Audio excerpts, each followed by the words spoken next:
স্বাগত নিউজ 24 সংবাদের সাথে আছি তানিয়া হারুন। দেখছিলেন সংবাদ শিরোনাম, এবারে বিস্তারিত। সব দল নয়, ডিসেম্বরে নির্বাচন চায় একটি নির্দিষ্ট রাজনৈতিক দল, বলেছেন প্রধান উপদেষ্টা doctor Mohammad Yunus.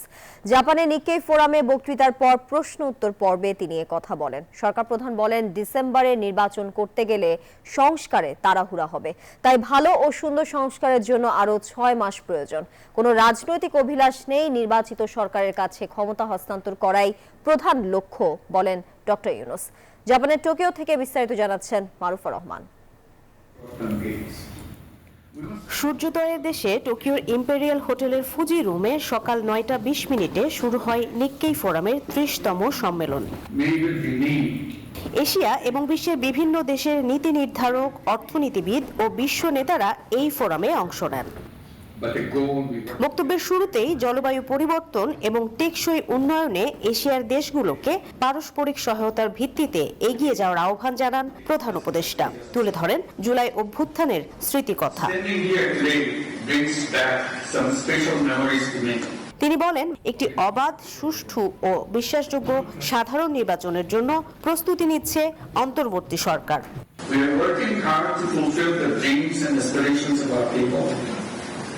To ensure justice, equality, freedom, and dignity of people, and prepare for a free, fair, and credible election, aiming at a smooth transition to democracy. পরে সম্মেলনের প্রশ্নোত্তর পর্বে প্রধান উপদেষ্টা বলেন, সব দল নয়, ডিসেম্বরে নির্বাচন চাই একটি নির্দিষ্ট রাজনৈতিক দল। We have to wait 6 months more. So that's what we're doing. There are opinions that some say, let's get it out, get the election done, and hand over to the politicians. So that's one reason. That's what the politicians are looking for. Not all political parties, just one particular. So that's about what's happening right now. প্রধান উপদেষ্টা বলেন, তার নিজের কোনো রাজনৈতিক অভিলাষ নেই, নির্বাচিত দলের কাছে ক্ষমতা হস্তান্তরই তার প্রধান লক্ষ্য। নিক্কেই ফোরামের 30তম সম্মেলনে অংশ নিয়ে নতুন বাংলাদেশ গড়তে জাপানের সহযোগিতা চেয়েছেন প্রধান উপদেষ্টা। সেই সাথে অন্তর্বর্তী সরকারের রূপরেখা তুলে ধরে তিনি বলেছেন, বিচার, সংস্কার এবং নির্বাচনই এই সরকারের মূল লক্ষ্য। তবে নির্বাচনে কেন ডিসেম্বরের পরে আরও 6 মাস বেশি লাগবে সেই বিষয়েও তিনি এই সম্মেলনের প্রশ্নোত্তর পর্বে স্পষ্ট করেছেন।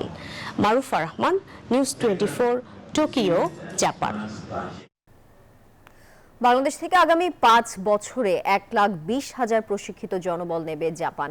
এই বিষয়ে দেশটির সঙ্গে একটি সমঝোতা স্মারক সই করা হয়েছে। একই সঙ্গে বাংলাদেশিদের প্রশিক্ষিত করতে ঢাকায় প্রশিক্ষণ কেন্দ্র স্থাপন করবে জাপান। সেই ব্যাপারে আরেকটি সমঝোতা স্মারক সই হয়েছে। বৃহস্পতিবার প্রধান উপদেষ্টার প্রেস সচিব শফিকুল আলম তার ভেরিফাইড ফেসবুক পেজে দেয়া এক পোস্টে এই তথ্য জানিয়েছেন। এদিকে জাপানে আয়োজিত নিক্কেই সম্মেলনে যোগ দিয়ে বক্তব্য দিয়েছেন অন্তর্বর্তী সরকারের প্রধান উপদেষ্টা অধ্যাপক ডক্টর মোহাম্মদ ইউনূস। এই সময় প্রধান উপদেষ্টা জাপানি ব্যবসায়ীদের বাংলাদেশে বিনিয়োগ করার আহ্বান জানিয়েছেন। দর্শক, নিক্কেই ফোরামের আরো খবর জানাতে আমাদের সাথে জাপান থেকে সরাসরি যুক্ত হচ্ছেন সহকর্মী মারুফা রহমান। মারুফা, প্রধান উপদেষ্টার আজকে জাপানের কার্যসূচিতে আর কি কি রয়েছে বিস্তারিত জানাবেন।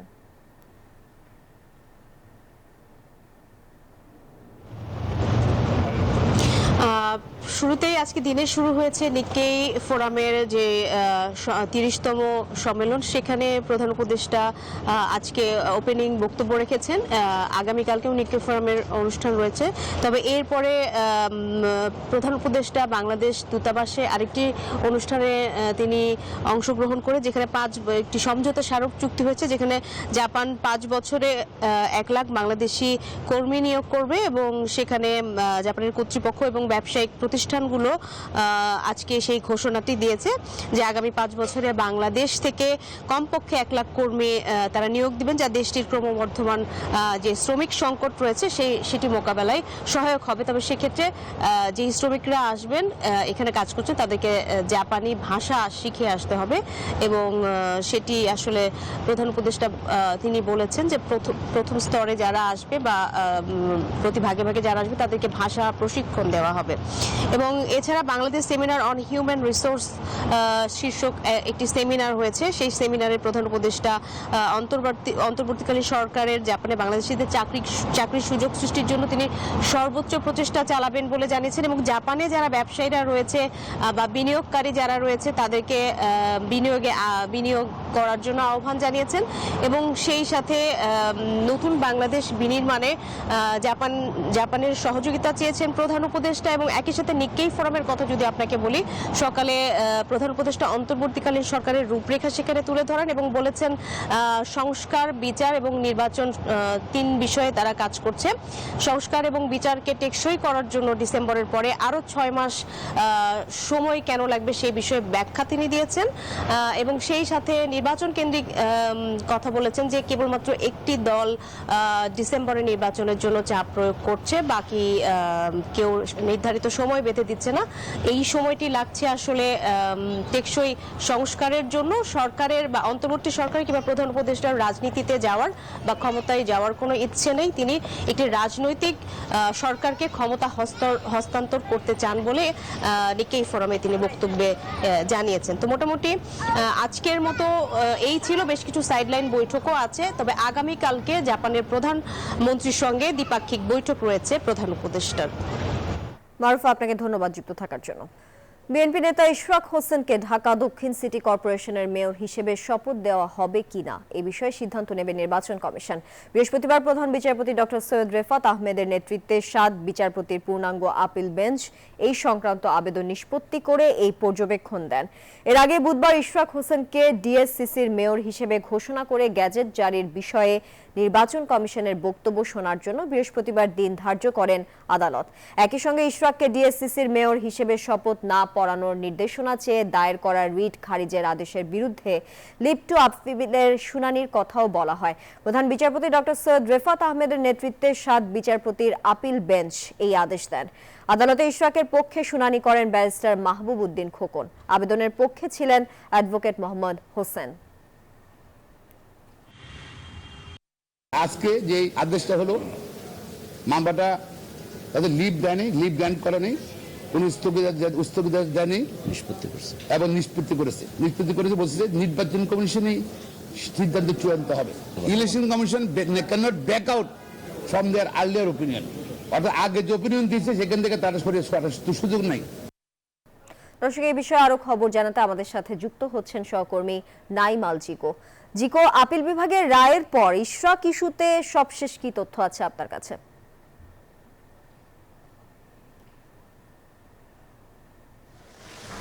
তানিয়া, যেমনটি জানেন যে ঢাকা দক্ষিণ সিটি কর্পোরেশনের মেয়রদের শপথ গ্রহণের বিষয়ে যেই লিভ টু আপিল ছিল সেটি কিন্তু এর মধ্যে নিষ্পত্তি হয়েছে। আপিল বিভাগ কিন্তু বলেছে এই বিষয়ে আসলে সব ধরনের সিদ্ধান্ত নেবে নির্বাচন। পাশাপাশি তাদের অবজারভেশনে বলেছে যে জুলাই আগস্ট গণ অভ্যুত্থান হয়েছিল যাতে প্রত্যেকটি মানুষ, প্রত্যেকটি দপ্তর যাতে স্বাধীনভাবে কাজ করতে পারে, সেখানে এখন পর্যন্ত কেন নির্বাচন কমিশন বিভিন্ন দপ্তর, বিভিন্ন মন্ত্রণালয়ের মুখামুখি হয়ে রয়েছে সেটির বিষয়ে কিন্তু তারা প্রশ্ন তুলেছেন এবং বলেছেন যে দেশ ও দেশবাসী যাতে বুঝতে পারে যে নির্বাচন কমিশন স্বাধীনভাবে রয়েছে, সেজন্য সংবিধানের যেই ক্ষমতা তাদেরকে দেওয়া হয়েছে সেই সর্বোচ্চ ক্ষমতা তারা যাতে ব্যবহার করে নিজেদের কর্মকাণ্ড চালিয়ে যেতে পারে সেটিও কিন্তু হলো আদালতের পক্ষ থেকে বলা হয়েছে। এবং এখানে কিন্তু পরবর্তীতে আইনজীবীদের সাথে কথা হয়েছে, তারা যেটি বলছেন যে নির্বাচন কমিশনের যে দায়িত্বটি ছিল সেটি আসলে গ্যাজেট প্রকাশ করা পর্যন্তই, এর পরবর্তীতে কিন্তু শপথ পাঠের বিষয়টি করবে হলো স্থানীয় সরকার মন্ত্রণালয়। এটি আসলে বিষয়টি হচ্ছে সম্পূর্ণরূপে তাদের হাতেই রয়েছে।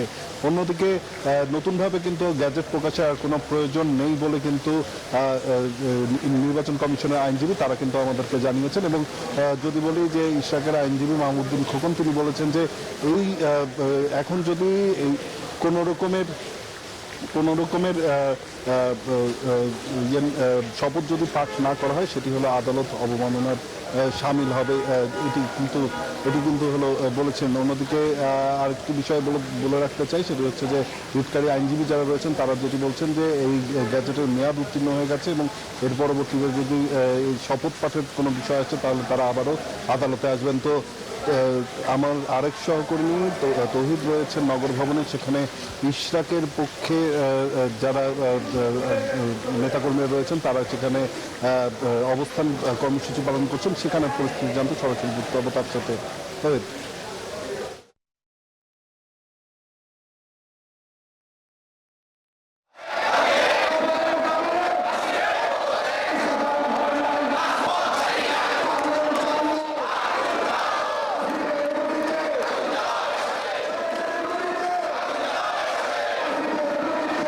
ধন্যবাদ। আপনারা জানেন যে দীর্ঘ কয়েকদিন ধরেই কিন্তু ইশরাকের মেয়র হিসেবে দায়িত্ব বুঝিয়ে দেওয়ার জন্য এই নগর ভবনের সামনে কিন্তু তার বিএনপি নেতাকর্মীরা কিন্তু এই অবস্থান কর্মসূচি চালিয়ে যাচ্ছেন।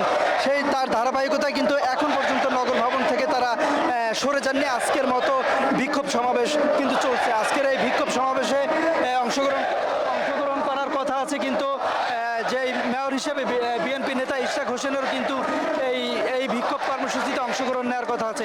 এছাড়া আপনি জানেন যে আজকে একটি আপিল বিভাগ একটি পর্যবেক্ষণ দিয়েছে প্রধান বিচারপতি নেতৃত্বে 7 বিচারপতির পূর্ণাঙ্গ বেঞ্চ, যে এই যে ইশরাকের মেয়র হিসেবে শপথ পড়ানো হবে কি হবে না সে দায়িত্ব নির্বাচন কমিশন নিবে বলে আপিল বিভাগ যে পর্যবেক্ষণ দিয়েছে। এই আপিল বিভাগের পর্যবেক্ষণ সবকিছু মিলেই কিন্তু দীর্ঘদিন ধরে কিন্তু এখানে এই আন্দোলন সংগ্রাম তারা করে যাচ্ছেন, বিক্ষোভ অবস্থান কর্মসূচি তারা পালন করে যাচ্ছেন। এছাড়া আরও একটু জানিয়ে রাখতে চাই, সেই আন্দোলনের শুরু থেকেই কিন্তু যে উপদেষ্টা আসিফ মাহমুদ সজীব ভুঁইয়ার পদত্যাগ দাবি করছেন, সেই শুরুর দিন থেকে আজও পর্যন্ত তারা ঠিক একই দাবিতে, দুইটা দাবি। এক হচ্ছে তার মেয়রের দায়িত্ব বুঝিয়ে দেওয়ার, দ্বিতীয় দাবিটা হচ্ছে উপদেষ্টা আসিফ মাহমুদ সজীব ভুঁইয়ার ও উপদেষ্টা মাহফুজ আলমের এই দুইজনের পদত্যাগ দাবিতে আন্দোলন করছে। আপনারা দেখতে পাচ্ছেন ঠিক কিন্তু আমার এই যে সামনেই নগর ভবনের ঠিক প্রবেশ মুখেই নগর ভবনের ঠিক প্রবেশ মুখেই কিন্তু তারা এই আন্দোলন করে যাচ্ছে এখন পর্যন্ত। তবে আজকের এই আন্দোলনে অংশ নিতে পারেন বা অংশ নেওয়ার আমরা শুনেছি যে অংশ নিতে পারেন ইশরাক হোসেন স্বয়ং নিজে এই আন্দোলনের অংশ নিতে পারে। দীর্ঘদিন ধরেই নগরবাসী ভোগান্তিতে পড়েছে বেশ এই বিষয়টা নিয়ে। এই ছিল আমার কাছে সর্বশেষ। তাওহিদ, আপনাকে ধন্যবাদ আমাদের সঙ্গে সরাসরি যুক্ত থাকার জন্য। গণতন্ত্রের স্বার্থে বিএনপি নির্বাচন চায়। নির্বাচিত সরকার থাকলে গণ অভ্যুত্থানে আহতদের চিকিৎসার দায়িত্বে অবহেলা করতে পারত না বলে মন্তব্য করেছেন বিএনপির যুগ্ম মহাসচিব ও আমরা বিএনপি পরিবারের উপদেষ্টা শহীদ উদ্দিন চৌধুরী অ্যানি। জুলাই অভ্যুত্থানে চোখ হারানো 4 যুবকের খোঁজ নেওয়া শেষে সোহরাওয়ার্দী হাসপাতালে এসব কথা বলেন তিনি। অভিযোগ করেন, আহতদের চিকিৎসায় সরকারের আন্তরিকতা পরিলক্ষিত নয়। সরকারের পক্ষ থেকে আহতদের প্রপার কাউন্সেলিং দরকার উল্লেখ করে আহ্বায়ক আতিকুর রহমান রুমন বলেন, বিএনপির আগামীতে সুদিন আসলে আহতদের পাশে থেকে যথাযথ ব্যবস্থা ও পুনর্বাসন করবে বিএনপি।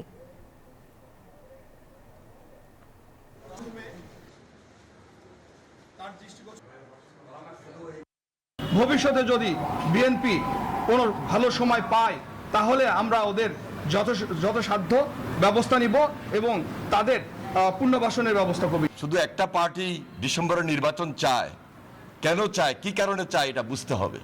জনগণের স্বার্থে, দেশের স্বার্থে, জুলাই সর্বশেষ আন্দোলনের স্বার্থে বিগত 17 বছর আমরা যারা ত্যাগ স্বীকার করেছি, কষ্ট করেছি, যারা গুম হয়েছে, শহীদ হয়েছে, খুন হয়েছে, পঙ্গুত্ব বরণ করেছে, দৃষ্টিশক্তি হারিয়েছে, তাদের জন্য, দেশের জন্য, এই জন্য নির্বাচন চাই। আগামী ডিসেম্বরের মধ্যে নির্বাচন না হলে তরুণরা সময় মতো জবাব দেবে বলে মন্তব্য করেছে যুবদলের সভাপতি আব্দুল মোনায়েম মুন্না। বলেন, বিভিন্ন ষড়যন্ত্রের জবাব দিতে হলে ডিসেম্বরে নির্বাচনের বিকল্প নেই। বৃহস্পতিবার বিএনপির তারুণ্যের সমাবেশে পরবর্তী যৌথ সংবাদ সম্মেলনে তিনি কথা বলেন। সংবাদ সম্মেলনে অংশ নেয় যুবদল, স্বেচ্ছাসেবক ও ছাত্রদল। এই সময় ছাত্রদলের সাধারণ সম্পাদক বলেন, প্রকাশ্যে রাজনীতি করা উচিত প্রতিটি শিক্ষা প্রতিষ্ঠানে, আর তাই এই গুপ্ত রাজনীতি করার কারণে বিভ্রান্ত হচ্ছে সাধারণ শিক্ষার্থীরা। শিবির দেশে দখলবাজ রাজনীতি পরিচালনা করছে।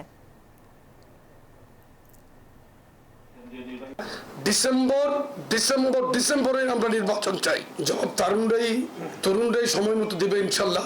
সার্বিকভাবে শিবির যে প্রতিটি ক্যাম্পাসে একটি দখলদারিত্বের রাজনীতি শুরু করেছে 5 তারিখের পর থেকে, এটি এখন আস্তে আস্তে উন্মোচন হচ্ছে। এবং বাংলাদেশ জাতীয়তাবাদী ছাত্রদল সবসময় বলে আসছে যে এই গুপ্ত রাজনীতি করার কারণে সাধারণ শিক্ষার্থীদেরকে যে চরমভাবে বিভ্রান্ত করা হচ্ছে এটি এখন স্পষ্ট হচ্ছে। সাগরে সৃষ্টি হওয়া সুস্পষ্ট লঘুচাপটি নিম্নচাপে পরিণত হয়েছে। এর প্রভাবে উত্তাল রয়েছে সাগর। দেশের 4 সমুদ্র বন্দরে জারি করা হয়েছে 3 নম্বর সতর্কতা সংকেত। নিম্নচাপের প্রভাবে রাজধানী সহ সারা দেশে সকাল থেকে থেমে থেমে বৃষ্টি হচ্ছে। এমন অবস্থা থাকতে পারে সারাদিনই। এতে সপ্তাহের শেষ কর্মদিবসে ভোগান্তিতে পড়েছেন শিক্ষার্থী সহ নানা শ্রেণী পেশার কর্মব্যস্ত মানুষ। কালকেও বৃষ্টির সম্ভাবনা রয়েছে। এদিকে ঘূর্ণিঝড়ের শঙ্কায় সতর্ক উপকূলবাসী। তবে আবহাওয়া অফিস বলছে এই দফায় তেমন কোনো শঙ্কা নেই, তবে পাহাড়ি এলাকায় রয়েছে পাহাড় ধসের শঙ্কা। আজকে ভোর নাগাদ এটা নিম্নচাপ হয়েছে এবং এটা বর্তমান আপনার মংলা থেকে 245 কিলোমিটার দক্ষিণে অবস্থান করছে এবং এটা আরও আজকে হয়তো সন্ধ্যার দিকে এটা কোস্টে কাছাকাছি চলে আসবে। সেক্ষেত্রে হয়তো এটা আর একটু ইন্টেন্সিফাই হতে পারে। পাহাড়ি এলাকার জন্য পাহাড়ে ওইসব জায়গাতে বলছে অতি ভারী বর্ষণের কারণে ভূমিধস হতে পারে। যে বৃষ্টিটা বেসিক্যালি হবে আজকে হবে, আগামীকাল হবে, পরশুদিন থেকে হয়তো আপনার কমা শুরু হবে। বঙ্গোপসাগরে সৃষ্ট নিম্নচাপের কারণে দেশের অভ্যন্তরীণ নৌরুটে লঞ্চ চলাচল সাময়িকভাবে বন্ধ রেখেছে বিআইডব্লিউটিএ। বৃহস্পতিবার সকাল 9টা থেকে দৌলতদিয়া পাটুরিয়া রুটে লঞ্চ চলাচল বন্ধ আছে বলে নিশ্চিত করেছেন লঞ্চ ঘাটের ব্যবস্থাপক নুরুল আনোয়ার মিলন। বৈরী আবহাওয়ার কারণে বরিশালেও নদীবন্দর থেকে অভ্যন্তরীণ নৌপথের সকল লঞ্চ চলাচল বন্ধ ঘোষণা করা হয়েছে। বিআইডব্লিউটিএ কর্তৃপক্ষ জানায় পরিস্থিতি স্বাভাবিক হলে পুনরায় লঞ্চ চলাচল শুরু হবে, তবে ফেরি চলাচল স্বাভাবিক আছে। এছাড়া নোয়াখালীর হাতিয়ার সঙ্গে সারা দেশের নৌ যোগাযোগ বন্ধ রয়েছে।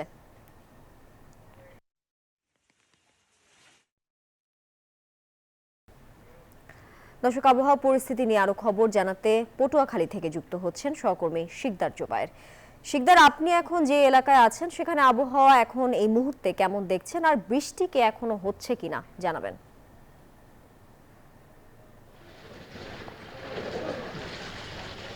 ধন্যবাদ। গত রাত থেকে রাত 9টা থেকে বৃষ্টি শুরু হয়েছে। এই মুহূর্তেও বৃষ্টি রয়েছে এবং পটুয়াখালী পৌরসভার যে সড়কগুলো রয়েছে, যে সড়কগুলো একটু নিচু, সেই সড়কগুলো ইতিমধ্যে কিন্তু জলাবদ্ধ হয়ে আছে। এখানে আমরা দেখতে পাচ্ছি যে পটুয়াখালী লঞ্চঘাট যে এলাকা, এই এলাকায় ইতিমধ্যে জলাবদ্ধ হয়ে আছে। এখানে গাড়ি চলাচল একেবারেই খুব বিঘ্ন ঘটছে।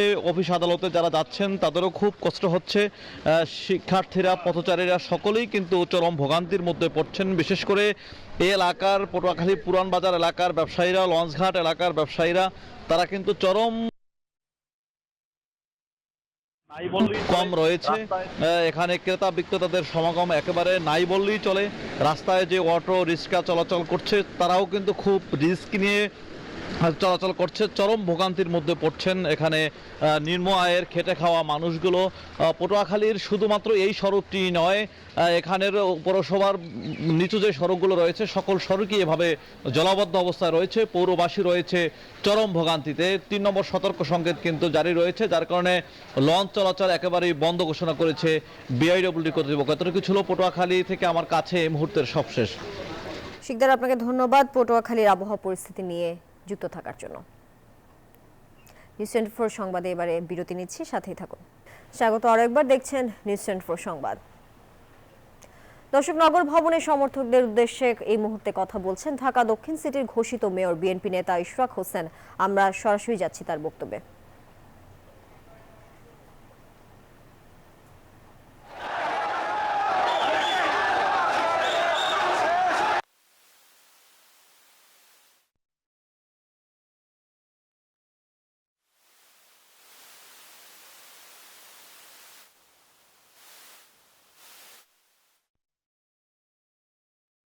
দর্শক, আমরা যুক্ত ছিলাম নগর ভবনে। যাচ্ছি পরবর্তী প্রসঙ্গে। সরকারি চাকরি সংশোধন অধ্যাদেশ প্রত্যাহারের দাবিতে রোববার 3 উপদেষ্টার কাছে 3টি স্মারকলিপি দিবে কর্মচারী ঐক্য ফোরাম। এদিকে অধ্যাদেশ প্রত্যাহারের দাবিতে আজ 1 ঘন্টার কর্মবিরতি পালন করেছেন সচিবালয়ের কর্মকর্তা কর্মচারীরা। সকাল 10টা থেকে 11টা পর্যন্ত কর্মসূচি পালনের কথা থাকলেও বৃষ্টির কারণে তা হয়নি। 11টার পর জনপ্রশাসন মন্ত্রণালয় লাইব্রেরির সামনে জড়ো হন তারা। এখন থেকে প্রতি সোমবার এবং বৃহস্পতিবার সচিবালয়ে দর্শনার্থী পাস বন্ধ থাকবে।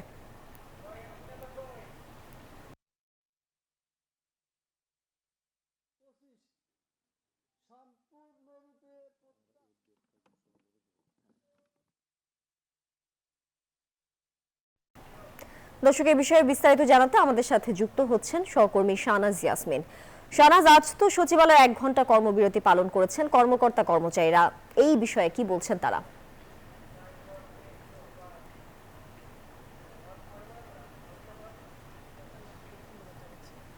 গত 4 দিন থেকে সরকারি চাকরি আইন 2025 সংশোধন অনুমোদন হলো, তারপর থেকেই সচিবালয় কর্মকর্তা কর্মচারী ঐক্য ফোরাম আছে, তারা আসলে আন্দোলন করে যাচ্ছে। এবং গত 4 দিন থেকে ভিতরে দেখিয়েছে এবং গত মঙ্গলবার তারা 4 দিনের দিন সেটা স্থগিত করেছে। ভূমি সচিবের নেতৃত্বে একটি কমিটি গঠন করা হচ্ছে 7 জন সচিবকে নিয়ে, যারা মন্ত্রী সচিবের সাথে আলোচনা করে বিষয়টি সুরাহা করবে, এমনটা আসলে কর্মচারীদেরকে জানানো হয়েছিল। এবং সে কারণে গতকাল এটা স্থগিত ছিল তাদের এই কর্মসূচিটি। এবং গতকাল উপদেষ্টা পরিষদের বৈঠকের সেই সিদ্ধান্তের বিষয়ে ক্যাবিনেট সেক্রেটারির সাথে যখন ভূমি সচিব আলোচনা করেছে, তখন তিনি জানিয়েছিলেন আসলে মিডিয়াকে যে 31 মে প্রধান উপদেষ্টা জাপান থেকে ফিরলে এই বিষয়ে সিদ্ধান্ত আসবে, কারণ উপদেষ্টা পরিষদের সিদ্ধান্ত প্রধান উপদেষ্টাকে ছাড়া আসলে এই পরবর্তী সিদ্ধান্ত নেওয়া সম্ভব হয় না। সে কারণে এই বিষয়টি অপেক্ষা করছে শনিবার পর্যন্ত, এবং রোববারে এই বিষয়ে তারা আবার একটি স্মারকলিপি দিবে উপদেষ্টাদের কাছে। এরপর তারা পরবর্তী সিদ্ধান্ত নিবে প্রধান উপদেষ্টা জাপান থেকে আসার। ইয়াসমিন, আপনাকে ধন্যবাদ আমাদের সঙ্গে যুক্ত থাকার জন্য। সংবাদের এ পর্যায়ে আবারও বিরতি নিচ্ছি, সাথেই থাকুন। নিউজ24 সংবাদে স্বাগত আরও একবার। বাজেটে এবার তৃতীয় স্থানে আছে শিক্ষা খাতের বরাদ্দ। গত 10 বছরের মধ্যে এবার সর্বনিম্ন বাজেট হতে যাচ্ছে শিক্ষায়। শিক্ষার্থীরা চান কারিগরি, প্রাইমারি শিক্ষা ও গবেষণা সহ শিক্ষার বিভিন্ন খাতে বেশি বরাদ্দ। বিশ্লেষকরা বলছেন এই খাতে বাজেটের অন্তত 15% আর জিডিপির 5% বরাদ্দ হওয়া উচিত। সাথে চাই বরাদ্দের বাস্তবায়নও। অন্তরা বিশ্বাস জানাচ্ছেন বিস্তারিত। গণ অভ্যুত্থান করে 5 আগস্ট স্বৈরাচার আওয়ামী লীগের পতন ঘটিয়েছিল শিক্ষার্থীরা। এরপর আন্দোলন করে এইচএসসি পরীক্ষার্থীরা নিয়েছিল অটো পাস। পলিটেকনিক্যাল ও বিভিন্ন বিশ্ববিদ্যালয়ের শিক্ষার্থীরাও গত 1 বছরে নানান দাবিতে সরব হয়েছে রাজপথে। সব মিলিয়ে সমস্যার অন্ত নেই শিক্ষার্থীদের। সেই শিক্ষার্থীদের শিক্ষা খাতে এবার বাজেট কত? বাজেট নিয়ে শিক্ষার্থীদের প্রত্যাশাই বা কি? শিক্ষক স্বল্পতা আছে বা ভালো ল্যাব ফেসিলিটিস নেই। মান উন্নয়নের জন্য শিক্ষাক্ষেত্রে বরাদ্দ বাড়ানোর কোনো বিকল্প নাই। বেতন ভাতা বিষয়ক দাবিতে স্কুল, কলেজ, বিশ্ববিদ্যালয়ের শিক্ষকরাও আন্দোলনের মাঠে নেমেছেন বারবার। 2015 সালের পরে কিন্তু আর আমাদের এই বেতন ওইভাবে বাড়েনি। মাঝখানে 5%-এর মতো একটা ডিয়ারনেস অ্যালাউন্স দেওয়া হয়েছে। নিশ্চয়ই সরকার সে বিষয়গুলো দেখবে। এমন বাস্তবতায় শিক্ষা খাতে মোট বাজেটের তৃতীয় সর্বোচ্চ বরাদ্দ দিতে যাচ্ছে সরকার। ইউনেস্কোর সুপারিশ, শিক্ষা খাতে বরাদ্দ হতে হবে বাজেটের 20% আর জিডিপির 6%। কিন্তু গত 10 বছরের মধ্যে একমাত্র 2016-17 অর্থ বছরে সর্বোচ্চ 15% ছাড়িয়েছিল শিক্ষার বাজেট। এবারও থাকছে 14%-এর নিচে। এবছর শিক্ষায় বরাদ্দ 28,557 কোটি টাকা, যা গত বছরের 1/3-এরও কম। তবে বাজেট যাই হোক, তার সঠিক বাস্তবায়নই মুখ্য বলছেন বিশেষজ্ঞরা। প্রশ্নটা হলো ওই বরাদ্দ টাকাটা ঠিক মতো স্পেন্ডিং হবে কিনা, এবং বরাদ্দ টাকা যাকে দেওয়া হবে তার যে ডিউটিজ অ্যান্ড রেসপন্সিবিলিটিস যে কারণে তাকে দেওয়া হবে সে সেটা করে কিনা। দর্শক, নগর ভবনের সমর্থকদের উদ্দেশ্যে কথা বলছেন ঢাকা দক্ষিণ সিটির ঘোষিত মেয়র বিএনপি নেতা ইশরাক হোসেন। আমরা সরাসরি যাচ্ছি তার বক্তব্যে। প্রতিষ্ঠা লাভ করবে সেই পদক্ষেপ আমরা গ্রহণ করব। আমার কথা একটাই, একজন মেয়রকে তারা শপথ গ্রহণ করাতে ব্যর্থ হয়েছে, তাহলে আগামীতে 300 এমপিকে শপথ গ্রহণ করানোর জন্য তারা কি কার্যকরী পদক্ষেপ নিতে পারবে কিনা সেটা নিয়ে জনমনে যথেষ্ট সন্দেহ তৈরি হয়েছে। অতএব অন্তর্বর্তীকালীন সরকারকে শেষ সুযোগ দেওয়া হচ্ছে। আপনারা আপনাদের নিজেদেরকে সংশোধন করুন এবং আদালতের রায়কে মেনে নিন, জনগণের রায়কে মেনে নিয়ে আপনারা কার্যকরী পদক্ষেপ গ্রহণ করুন। ধন্যবাদ সবাইকে। দর্শক, বক্তব্য রাখছিলেন বিএনপি নেতা ইশরাক হোসেন। আমরা যুক্ত ছিলাম সেখানে। নিউজ24 সংবাদ এখন এই পর্যন্ত। এতক্ষণ সঙ্গে থাকার জন্য সবাইকে ধন্যবাদ।